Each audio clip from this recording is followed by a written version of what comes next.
যে আমি আল্লাহ তোমাদেরকে সুন্দর করে 12টি মাস আমি তোমাদের জন্য দিয়েছি, বলেন না সুবহানাল্লাহ। আল্লাহ কোরআনে বলে দিয়েছেন 12টি মাস আমি তোমাদের জন্য দিয়েছি, এর মধ্যে 4টি মাস আমি দিয়েছি হারাম, যেই মাসে ঈমানদার বান্দা-বান্দীগণ যুদ্ধ থেকে বিরত থাকবে, নিজেদের নেক আমল কাজগুলো আল্লাহ দিয়ে বাড়িয়ে, এর জন্য আমি 4টি মাসকে যুদ্ধের জন্য হারাম করে দিয়েছি, বলেন না সুবহানাল্লাহ। রাসূলের ভাষা অনুযায়ী সুন্দরভাবে দিয়েছেন মুহররম, সফর, রবিউল আউয়াল, রবিউল জামাদুল সানি, জামাদুল আউয়াল, এরকম করে আমাদের 12টি মাস রাসূলুল্লাহ আমাদের শিক্ষা দিয়েছেন। এর মধ্যে আমরা সেই 31st নাইট যখন আসে, জানুয়ারি দিনটা যখন আসে, তখন আমরা সেটা সুন্দরভাবে পালন করে উদযাপন করি। আসলে আমরা জানি না যে জানুয়ারি এই নববর্ষটা কোনখান থেকে শুরু হয়েছে, কার নামে উসিলা করে শুরু হয়েছে।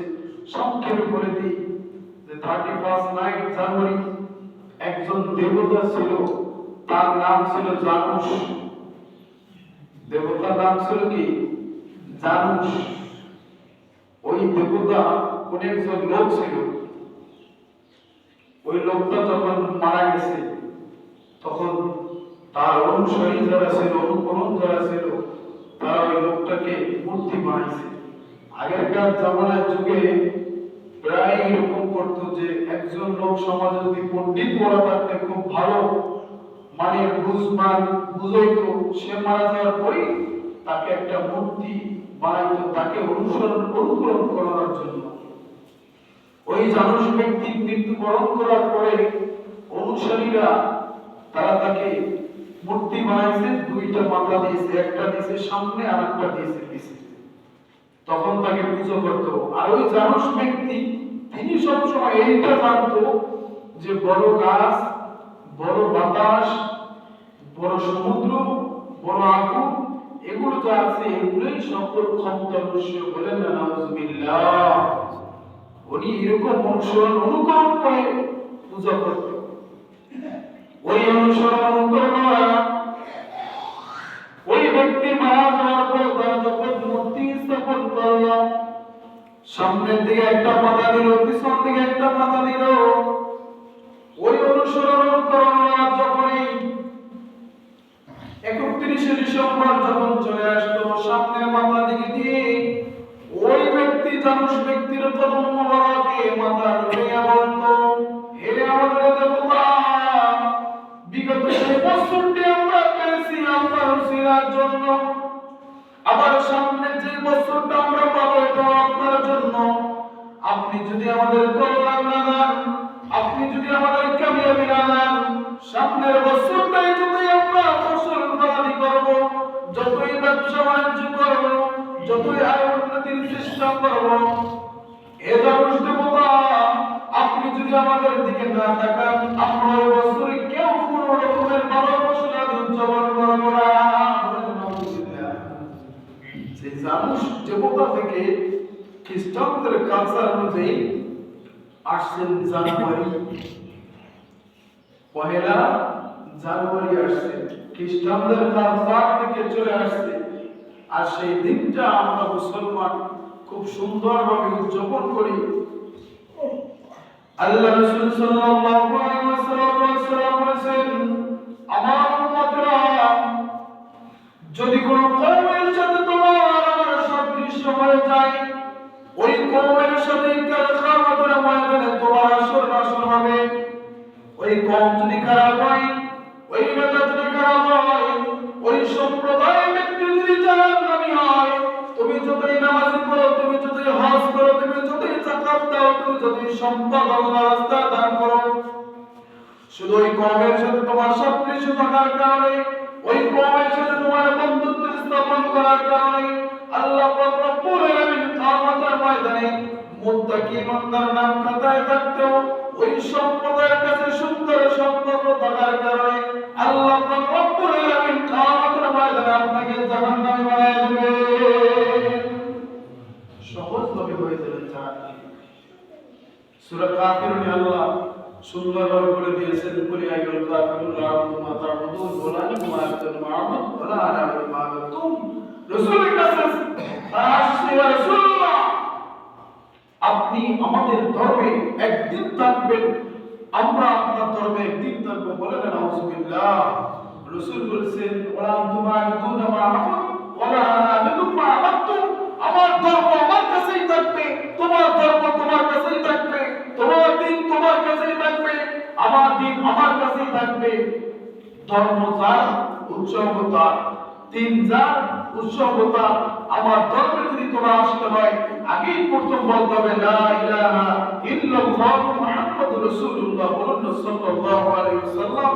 আমার ধর্মে আসতে আল্লাহর হুকুম সমস্ত কিছু তোমাকে মেনে চলতে হবে, তোমার ধর্মের সবগুলো বর্জন করতে হবে। এগুলো বলছেন রাসূলুল্লাহ সাল্লাল্লাহু আলাইহি ওয়াসাল্লাম। আর আমরা এগুলো কানে শুনি কিন্তু দিল দিয়ে মানি না। না মানার কারণে আমাদের উপরে এত অত্যাচার, এত অবিচার হয়, তবু আমরা টের পাই। স্পেনের একটা মসজিদ ছিল, সেই মসজিদে মুসলমানরা এক আজানে 1 লক্ষের অধিক বেশি নামাজ পড়তে পারত।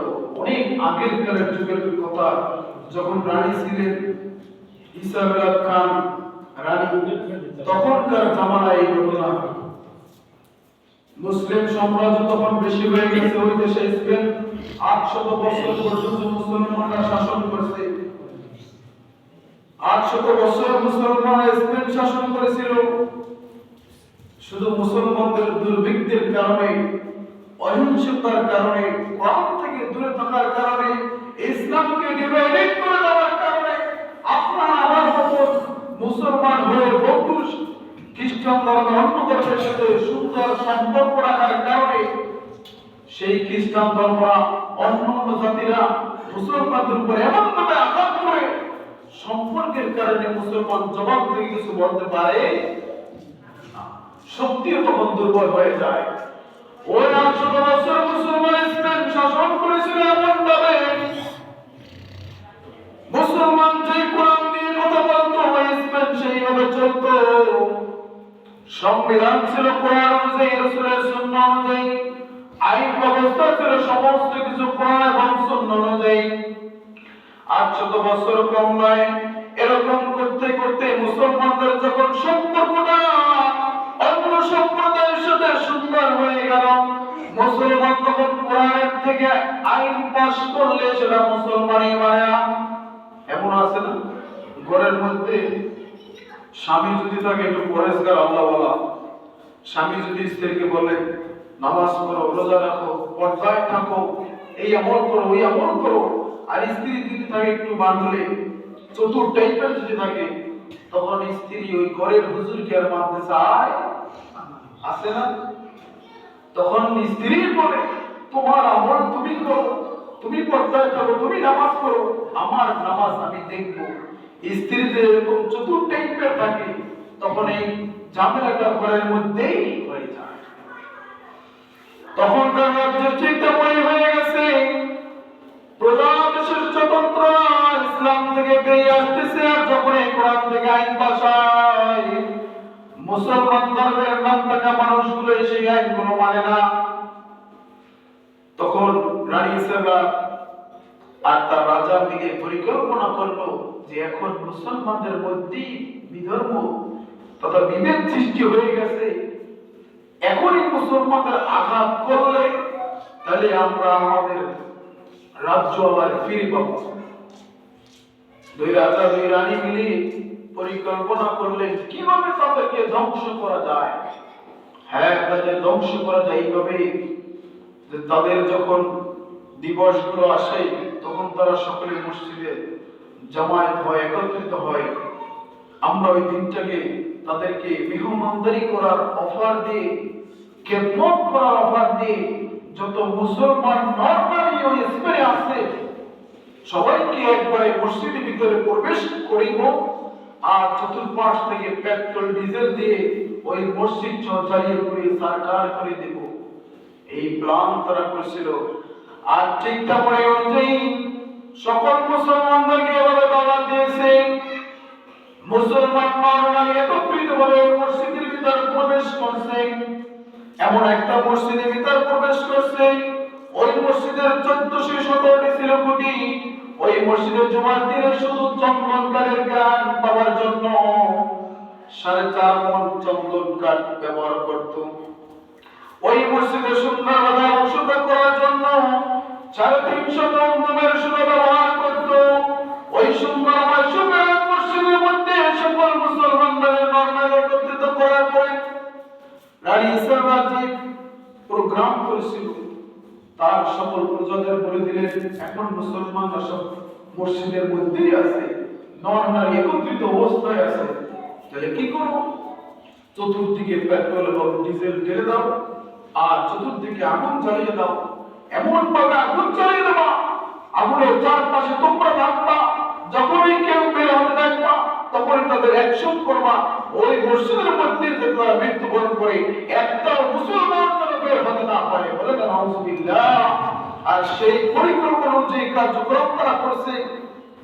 800 বছর মুসলমানদের শাসন করেছিল কোরআন এবং সুন্নাহ দিয়ে। নিজেদের মধ্যে যখন ডিভাইডেড হয়ে গেছে, তখন এই অন্য সম্প্রদায়ের বন্ধু থাকা সত্ত্বেও তারা কিন্তু মুসলমানদের ধর্মীয় কাটাতারের অনুষ্ঠানে সকল মুসলিমদেরকে জ্বালিয়ে পুড়ে সারকার করে দিয়েছিল। এখন পর্যন্ত সেই মসজিদে 2 রাকাত নফল নামাজ পড়ার জন্য কোন মুসলমান জায়গা পায় না।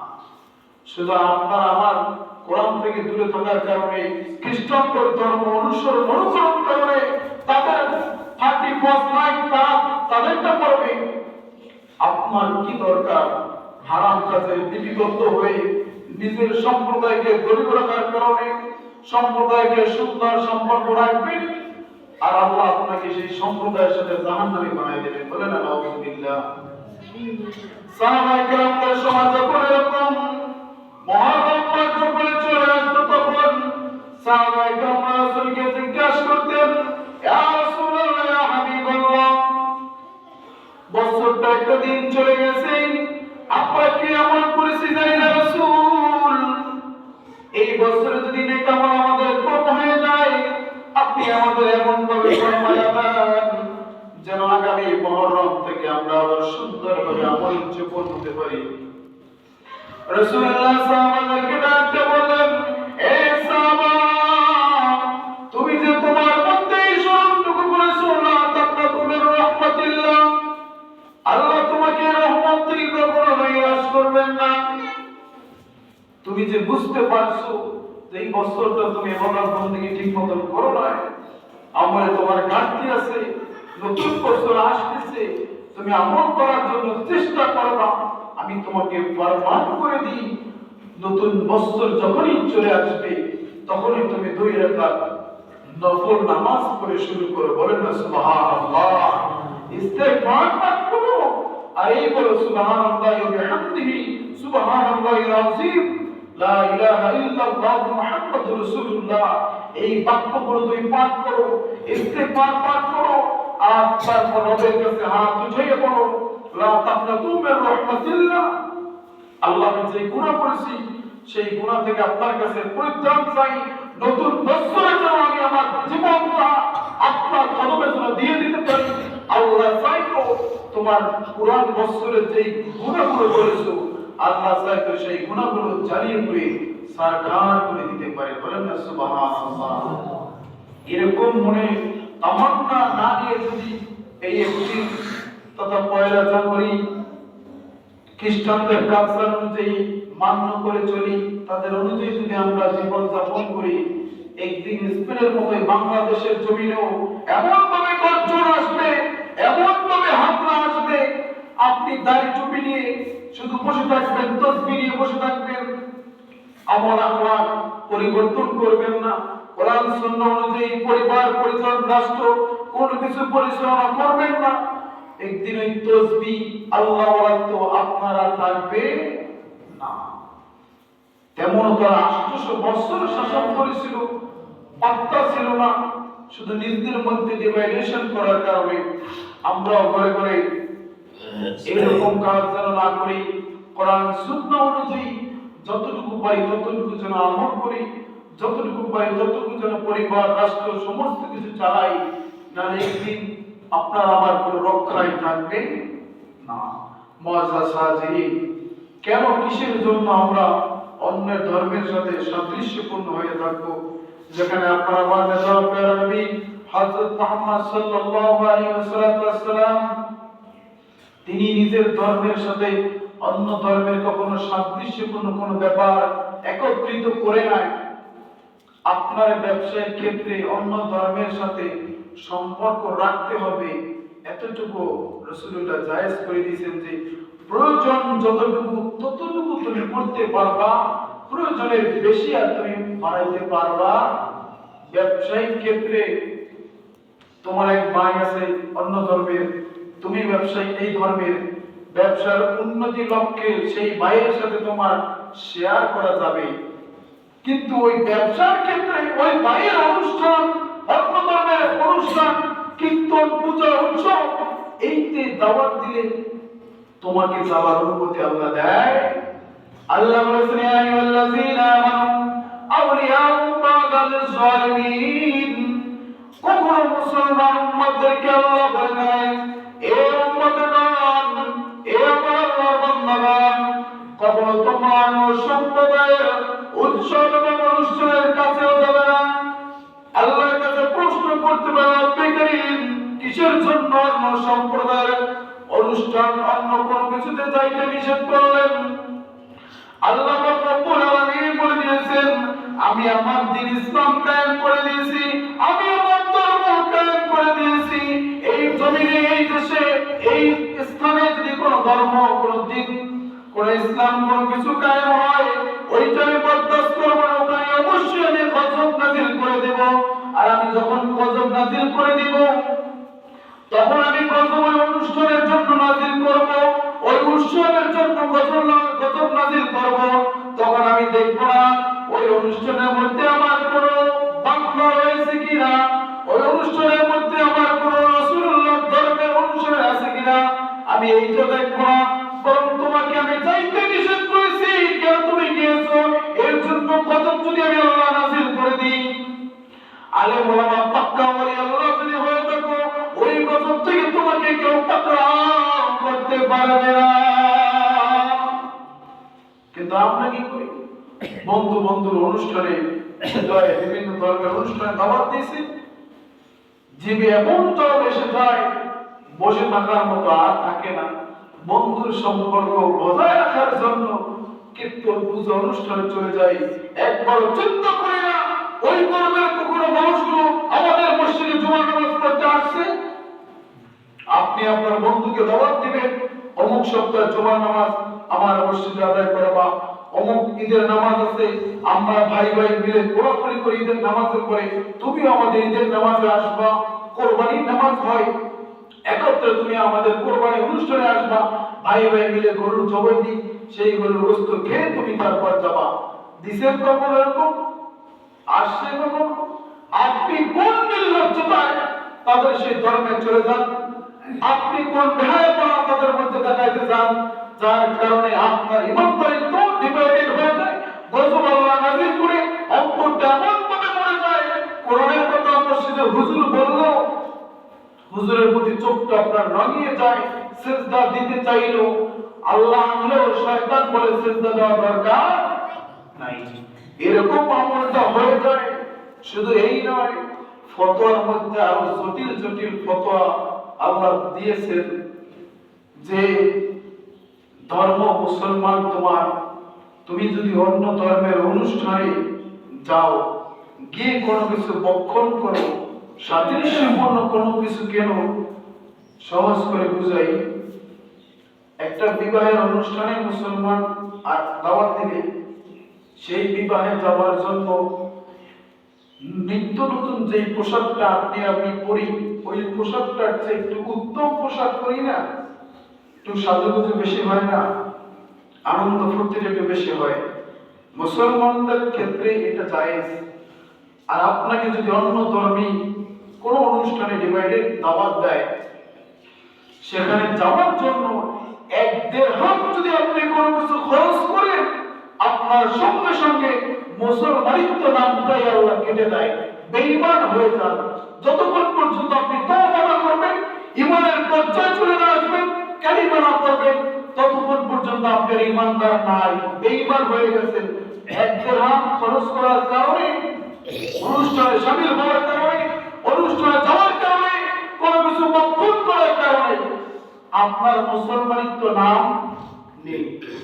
ফতোয়ার মধ্যে আসছে, কেতাবের মধ্যে আসছে, পুনরায় ওই ব্যক্তির জন্য কি করতে হবে? পুনরায় ব্যক্তিকে কালেমা পড়তে হবে, তওবা ইস্তেগফার এমন ভাবে পাঠ করতে হবে, কোন অনুষ্ঠানে কোন কায়দায় যেন সে আর না করায়। আর এগুলো যদি না করে মৃত্যুবরণ করেন, বেঈমান হয়ে মৃত্যুবরণ করছেন, হাজার হাজার মসজিদে সিজদা দিবেন, আল্লাহর দরবারে একটা কবুল হয় নাই, বরং বেঈমান হয়ে আমার লিপিবদ্ধ হয়েছে যে আপনি বেঈমান, আল্লাহর কদমে সিজদা দিবেন, গজব উল্টা আপনার জন্য নাযিল করেছে।